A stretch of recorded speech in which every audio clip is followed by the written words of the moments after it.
kopi, kita pergi lagi. Saya mengingat ada Haji Ismail di sini.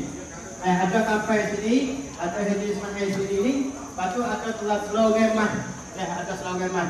Kau masuk bawah ni jangan pergi situ. Kita di bawah ni jangan pergi tepuh. Kalau tepuh, unduh atas bawah.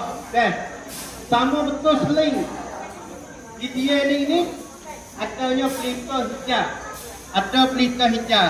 Bermaknanya kita nak lihat sana itu ada kata sejakah dua jakah kecil itu.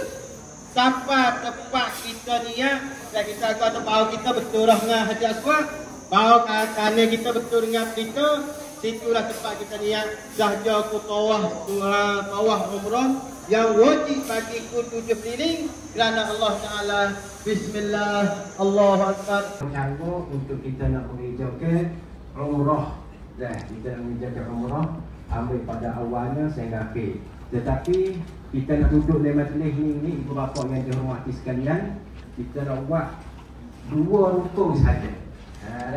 Nak buat 2 rukun saja. Dan kalau rukun umrah ni ada 5, dan kita nak buat 2, dan 3 lagi kita nak dipati-pati.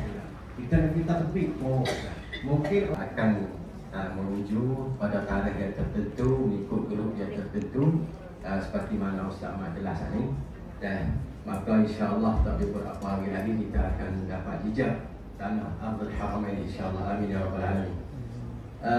Sikit saya nak ta'aruf nak kenalkan diri saya sendiri. Saya ni akhukum fillah, Syukri Haji Abdul Qadir Tahun. Saya ni berasal dari kampung Nebini atau satu lagi di Ibo dan Tapet.